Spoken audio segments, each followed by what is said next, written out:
Eu fui, né, uma criança feliz. Eu tive uma infância feliz, né? Meus pais casaram muito novos, mas eram moradores do Alto da Boa Vista. Então eu tive esse contato com a natureza desde pequeno, né? Passava as férias em Arraial do Cabo, que eu tenho família lá também, então quer dizer, eu tive uma infância muito bacana. Antes das drogas a minha família é muito grande, e aí Natal, confraternização familiar, todo mundo unido. Eu me lembro de vários natais bacanas que eu passei junto com a minha família, ganhando presente, enfim, a ceia. Tive uma adolescência também, uma pré-adolescência também muito bacana. Mas eu tive muitos momentos bons na minha infância, na minha adolescência, antes de usar droga, justamente junto com a minha família. Porque, por ser uma família muito grande, a gente se reunia todo final de semana na casa da minha avó, no Alto da Boa Vista, sabe? Então, era brincando com meus primos, tomando banho de rio, em Arraial do Cabo, nos carnavais, né? Nas férias que eu ficava lá, mergulhando, jogando bola na praia, sabe? Vivendo uma infância muito legal, diferente até dos meus amigos do meu condomínio, que não viajavam, que ficavam só no condomínio. Eu não, né? Eu sempre estava viajando, sempre estava na casa da minha avó. Antes de eu fazer o uso da droga, eu levava uma vida normal. Tenho meus filhos, tive a minha esposa, mas tive o conhecimento dessas drogas. É onde eu fui e me afundei. Comecei com baseadinho de maconha, depois foi para cocaína, enfim. Aí foi onde veio a destruição do casamento, veio a destruição da minha própria vida e a dos meus familiares. Então, eu era uma menina normal. Eu gostava muito de escrever e ficar lendo. Passava a maior parte do tempo dentro do quarto. Eu ajudava a cuidar dos meus irmãos, que tenho 3 irmãos mais novos do que eu, e ajudava também a cuidar do meu pai.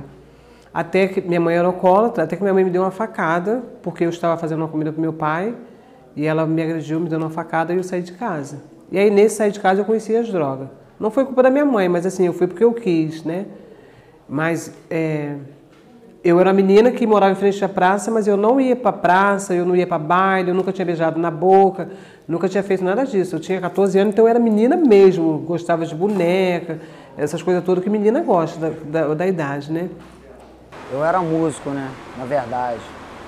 Comecei a música com meus 10 anos de idade, né?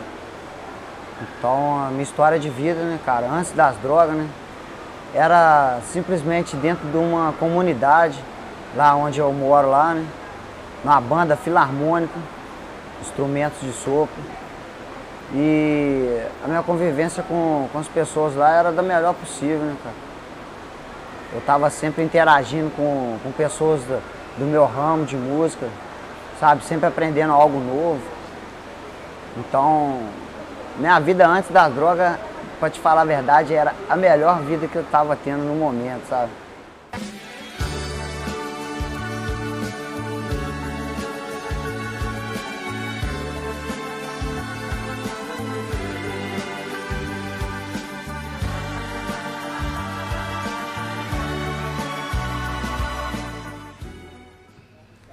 Eu comecei a usar droga com 15 anos e estudava num colégio bacana. Estudava no colégio de arte e instrução lá em Cascadura. Eu sempre lembro desse colégio, porque esse colégio para mim foi um colégio muito especial, sabe? Eu vivi momentos nesse colégio muito bacanas. E quando eu comecei a usar droga, a primeira coisa que eu senti foi, sabe, desleixo pelo estudar, não queria mais estudar, não queria mais estudar, perdi a vontade de estudar. E aí, conforme foi passando o tempo, eu me relacionei com a Elisângela, né, cara, 10 anos com a mãe do meu filho.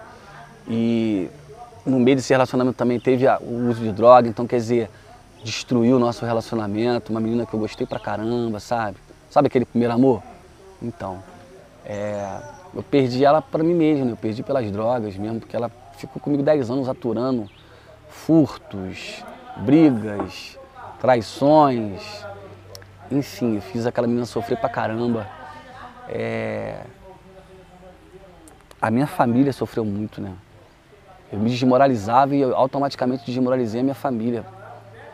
Depois dessa facada, eu conheci um rapaz, o rapaz me apresentou a primeira maconha, e aí eu gostei, foi amor à primeira vista, eu gostei muito de usar maconha, e até que eu fui parar na boca de fumo, por conta da maconha. Aí eu comecei a comprar, depois comecei a traficar, levar para os bailes.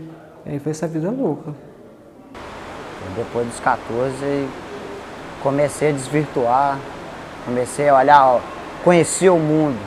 Eu comecei a conhecer o mundo, entendeu? Então eu desandei, né, cara? Aí fui pro mundo, larguei tudo, sabe? Comecei a viver só pra usar mesmo, que eu achava bonito, né? Pessoas, tava ali com a mulherzinha ali, tava usando droga, tava descolado, então eu achava aquilo bonito, então eu queria ser descolado também, sabe? Então eu caí nessas tentações aí. Então foi bem doloroso pra mim depois dos 14 anos, sabe? Existe o fator ambiental, onde se ele conviver num ambiente onde tem drogas com muita facilidade, ele tem essa grande proporção de também se tornar um dependente químico. E o outro fator é o fator traumático, aquela coisa mais do psicológico. Um trauma que ele possa ter sofrido na infância, na adolescência, abusos, violências, perdas. E aí ele pode se ir a vir e se tornar um dependente químico achando que a droga vai trazer para ele, né, aquele alívio, né, que ele precisa para acalmar aquele trauma. Essa pessoa ser um dependente químico, e aí que a gente comentou com vocês, a falta da estrutura familiar, muito cedo a liberdade dos seus pais, falta de amor, de referência em casa, porque muitos que vêm nos buscar ajuda, eles não vêm só com o problema das drogas, falta de perdão, entra com a vida do crime, homicídios, assalto, no armário e muitas outras coisas. E você tem que entrar na história, foi violentado talvez dentro da própria família, é muito complicado. Você tem que trabalhar toda essa dor que está dentro do coração dele guardada, porque se ele não se libertar também disso, dificilmente o tratamento dele vai ser eficaz. Quando chegam para nós, até ele se dá conta de como a história dele aconteceu, como foi o primeiro contato dele, o que desencadeou, ele leva muito tempo para entender isso, né? Então tem a desilusão, tem N coisas, mas o principal está na família e numa sociedade desajustada também em relação aos valores, né? Principalmente a juventude.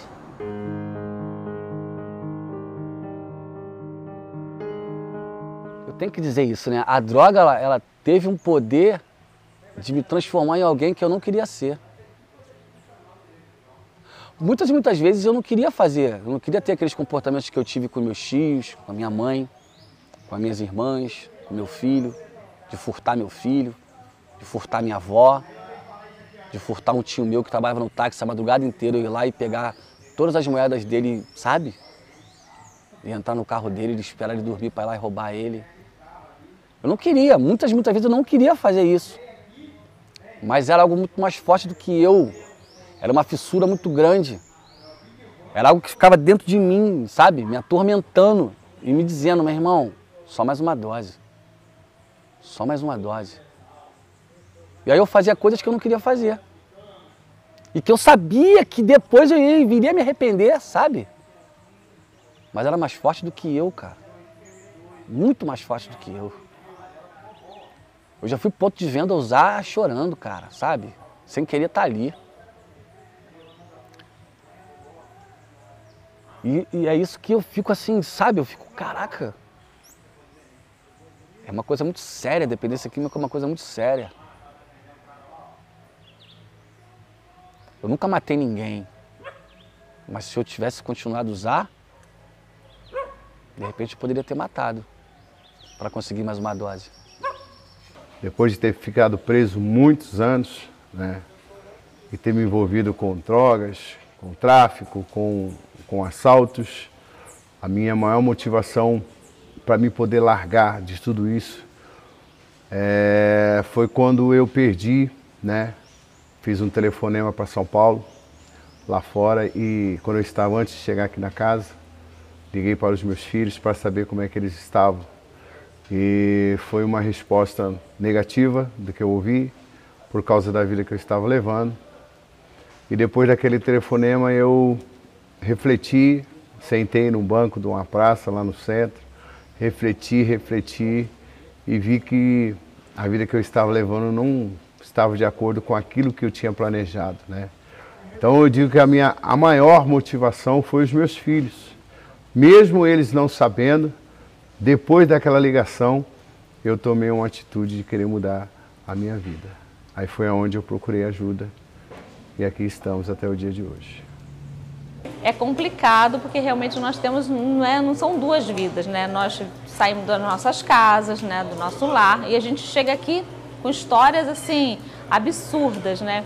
Que você fica assim, gente, eu não imaginava que tem esse outro mundo além do meu mundo.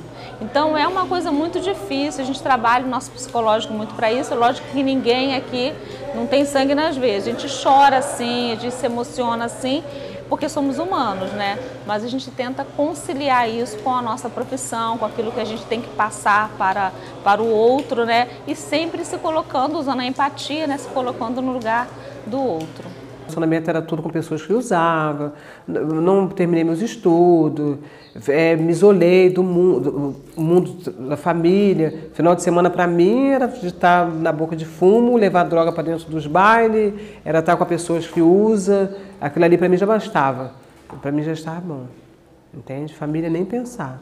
Para mim o meu mundo era aquele ali, eram as pessoas que usavam junto comigo, as pessoas que bebiam junto comigo, aquele era meu mundo. Esse era meu mundo, então para mim já estava bom. Basicamente eu quase destruí realmente mesmo a minha vida, entendeu? Eu não aconselho continuar nessa não, cara.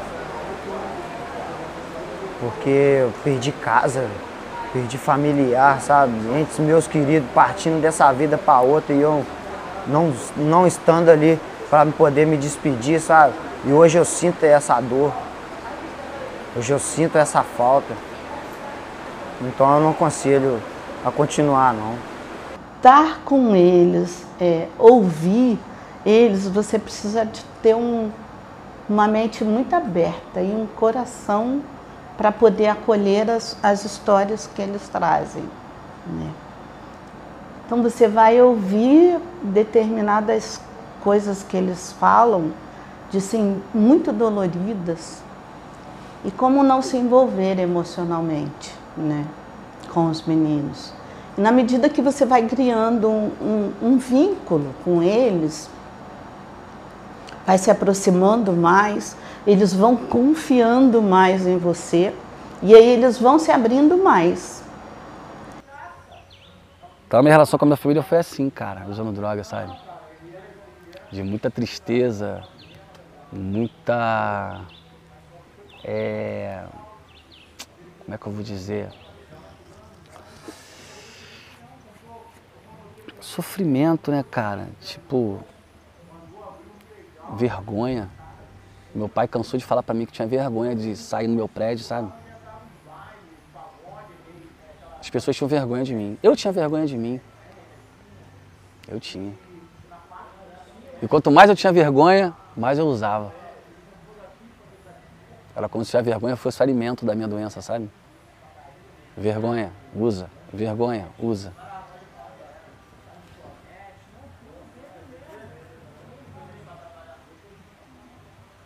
Mas hoje é diferente.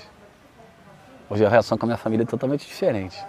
Por isso tem que fazer um trabalho com a família, para que a família também está doente, estava doente. Eu também doente. E, me desculpe, quantas marido e mulher se separam porque vivem muitas vezes a vida de um filho e de uma filha que está na dependência química. Uma mãe não dorme geralmente enquanto o filho não chegar. Muitas vezes não chega um dia, 2, 3 fora na rua. E quando chega, ele chega maltratando. Como tratar o coração dessa mãe, desse pai? É muito sério isso. E muitas vezes também os pais não sabem tratar os filhos quando ele volta. Não fazer mais a vontade dele, mas tratá-lo com amor dentro de casa.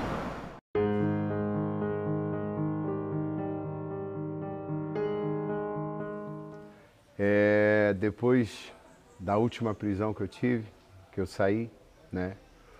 Eu voltei com envolvimento com o tráfico. E depois de ter apanhado tanto, né, das autoridades que queriam poder tirar aquilo que eu estava fazendo de errado, eu tomei a decisão de não mais continuar aquela vida e fui para um abrigo, né? Procurei um abrigo da prefeitura, né? E nesse abrigo lá que eu cheguei, lá tinha um cartaz escrito que haveria um retiro, né? Retiro esse que duraria 3 dias, sexta, sábado e domingo. Mas eu fui por curiosidade, né? E ao chegar na sexta-feira eu já vi aquela movimentação, muitas pessoas, né? Pessoas de vários lugares. Então participei das palestras naquela sexta-feira, primeira sexta-feira. Aí veio o sábado, participamos também do sábado. No domingo foi feito um convite para que eu pudesse, as pessoas que estavam lá, que queriam realmente mudar a história da vida, largar as drogas, e eu me vi, né, como uma daquelas pessoas, deixei o orgulho de lado, deixei a prepotência e falei, poxa vida, se essas pessoas todas que contaram o seu testemunho conseguiram mudar a história da sua vida, então eu também consigo. Quando eu fiquei na rua, eu lembrei de muita coisa, sabe, na minha vida. Lembrei de muitos momentos bons, das oportunidades que eu tive, dos tempos que eu jogava bola, dos trabalhos que eu tive, das pessoas que eu me relacionei, da minha família. Como eu te falei, dos meus férias em Arraial do Cabo, da casa da minha avó, do Natal. A rua, ela foi um grande trampolim para mim. Na rua eu descobri que eu podia ir para vários lugares, mas eu não tinha para onde ir. Na rua eu aprendi que o melhor lugar para catar a guimba de cigarro era o ponto de ônibus. Então a minha motivação, cara, veio justamente no meu último dia de usar, porque eu vejo que foi de Deus mesmo, porque eu pensei em me matar, sabe? Pensei, eu escutei uma voz dizendo que era para mim ir na linha do trem, esperar o trem vir, me jogar na frente do trem e pronto, acabar com essa parada. Eu não ia ter mais jeito, não tinha mais jeito, eu estava ali na rua, não tinha mais jeito. Não tinha como eu mudar aquela história ali, não tinha como. Porque a minha vida estava fadada à morte mesmo. Eu estava desmoralizado, não podia mais voltar para o lugar onde eu morava, devia agiota, roubei todo mundo. Sabe, eu não tinha jeito. E aí eu pensei em morrer, em me matar, me jogando na frente do trem. E foi justamente nesse dia, nesse mesmo dia que eu pensei em me matar, nesse momento todo na rua, descalço, sujo, né, cara? Mendigo. Eu me lembrei do Gustavo, que é um servo do Maranatá, e que daquele momento me deu, sabe? O Espírito Santo é fé, algo muito, muito sobrenatural, sabe? Que me despertou, tipo, caramba, mano, eu ainda tenho uma chance. Esse cara falou que vai me ajudar, eu tenho uma chance, eu tenho que achar esse cara, eu tenho que achar esse cara, eu tenho que achar esse cara. E aí foi onde começou. A minha recuperação começou na rua. Eu conheço uma senhora que ela me conhece desde que eu era menina, antes disso tudo acontecer na minha vida, e a minha casa ficava muito cheia de tudo. E aí, um dia ela foi na minha casa, uma senhora que ela não sai de casa, ela não vai para canto nenhum, e ela me perguntou se eu não achava que eu estava colocando a minha filha em risco, aquela movimentação toda na minha casa, minha filha estava ficando mocinha, que a minha filha era muito bonita e tudo, aí foi quando eu tenho que parar. Por isso que hoje eu respeito muito quem está na rua, sabe? Eu sou educador social da prefeitura, eu trabalho com a população de rua. Todo mundo que está na rua tem uma história, cara, sabe? E a grande verdade é que 85% da população de rua são dependentes químicos. E eles podem mudar aquele jogo. Passarela 9 e 10 da Brasil, a gente passa, olha assim e fala assim, isso não tem mais jeito. Tem. Pior que tem. É possível sair de lá. É possível ser o mesmo produtivo da sociedade de novo, sabe? É possível. Só a gente tem uma oportunidade. Quando eu entrei dentro da comunidade Maranatá, lá de Minas Gerais. Cara, como que eu fui recebido? Cara, pela minha primeira internação, eu senti uma diferença, sabe? Que aonde eu entrei ali, não era simplesmente uma casa para abrigar dependente químico. Sabe, é mais do que uma casa de recuperação. E foi através do meu querer, né, que eu busquei. E o meu querer me fez conhecer o Maranatá, né?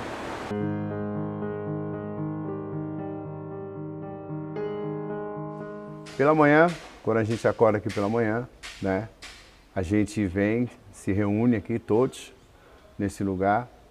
E então a gente participa do nosso terço mariano, né, pela manhã, onde a gente vem, lê a palavra, a gente vem, fala, expõe os nossos sentimentos, né, enfim, esse é pela parte da manhã. Após a nossa atividade em respeito à nossa oração pela manhã, a gente vem, toma o nosso café da manhã e em seguida a gente vem fazer a laboterapia. Essa laboterapia é espalhada para algumas pessoas que estão aqui, cada qual no seu setor. Uns lavam roupa, lavam louça, outros carpe, outros vêm corta madeira, outros vêm com a roçadeira para estar roçando, outros vêm limpar a casa. Enfim, é distribuído para cada um uma atividade para poder estar fazendo a sua laboterapia. Então, as atividades que nós fazemos é essa. Ao meio-dia a gente dá, às 11 horas, 11h30 a gente dá aquela parada, porque meio-dia vem a hora do almoço, onde a gente vem, almoça, para poder manter nosso corpo em pé, né? E a comunidade sobrevive de doação. Sobrevive de doação. Aqui na nossa unidade de Madureira, onde eu coordeno, eu pego doações de carne no mercado, eu pego doações de arroz, e a gente tem uma parceria muito grande com o SESC, com Mesa Brasil do SESC. Esses aí, puxa, como eles têm sido para nós a saída para as grandes dificuldades que a gente tem sido. Cada vez que a gente vai com a nossa viatura, nosso carro até o SESC e volta cheio de alimento, é a garantia de que a gente tem uma mesa farta com os meninos. Mas a base maior são doações. A gente está sempre pedindo, sempre querendo colaboração. Tudo que chega para nós é transformado em bênçãos, né? E aí aquilo que a gente pode usar no brechó, né? Tudo que vem roupas, vem calçado, vem móveis, eletrodomésticos. Hoje nós temos uma oficina, os meninos restauram os fogões, as geladeiras. E o que dá para consertar, a gente conserta e é revendido no brechó. Essa renda, ela ajuda todas as nossas casas, não só aqui, a casa do Engenho de Dentro, como as outras casas. Uma pagar a conta de luz, uma conta de água, ajuda a pagar nos aluguéis, né? E a outra parte, que é a alimentação, né? Roupa para os meninos, calçado, tudo isso vem de doação, né? E os nossos filhos são bem alimentados, bem cuidados, né? Graças a Deus. A minha atividade para poder ocupar a mente lá é eu estar justamente com a Bíblia na mão para poder ler os versículos da Bíblia, para poder me alimentar da palavra e ao mesmo tempo estar separando roupa para pessoas que precisam aqui dentro, pessoas que chegam debilitadas da rua, às vezes pessoas precisam de uma roupa, eu estou ali para poder servir, estou ali para poder ajudar o brechó também, para poder vender algumas coisas, para poder arrecadar fundos para casa. E as outras atividades que a gente tem aqui na casa aqui são partilhas, pessoas consagradas que venham aqui dar a palavra, dar uma partilha para a gente de segunda a sexta. E é essas atividades que você está vendo aí hoje aqui. Uma limpeza, uma restauração de um fogão, de uma geladeira, sabe, para poder ajudar a comunidade.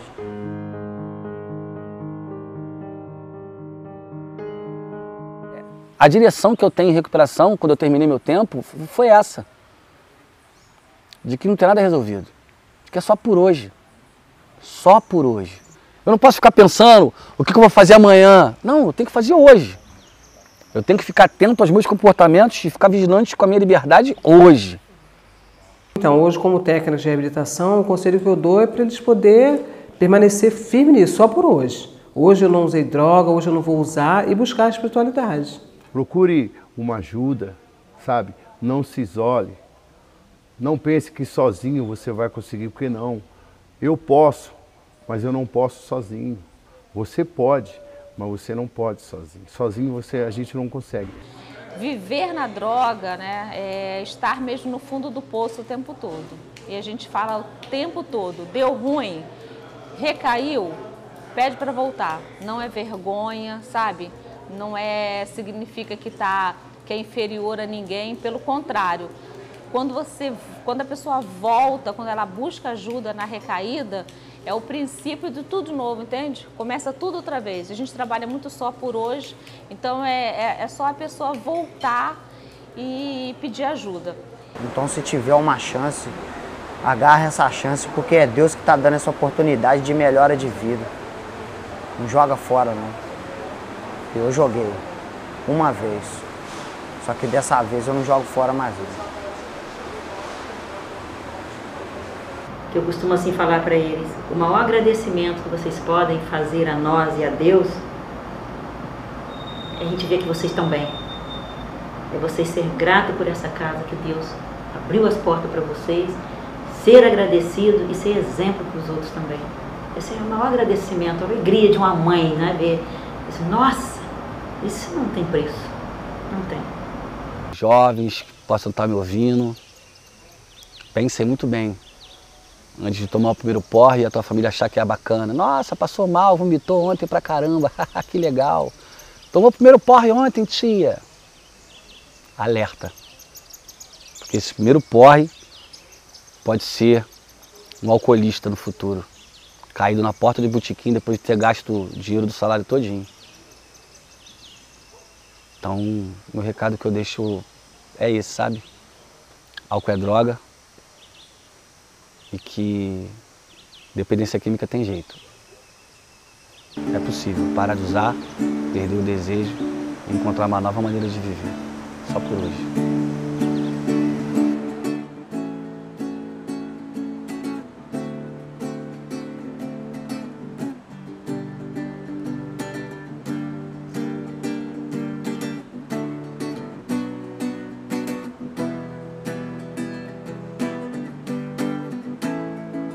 Quem espera que a vida seja feita de ilusão, posso até ficar maluco ou morrer na solidão. É preciso ter cuidado pra mais tarde não sofrer. É preciso saber viver. Toda pedra no caminho você pode retirar. Uma flor que tem espinhos você pode se arranhar. Se o bem e o mal existe, é pra você escolher.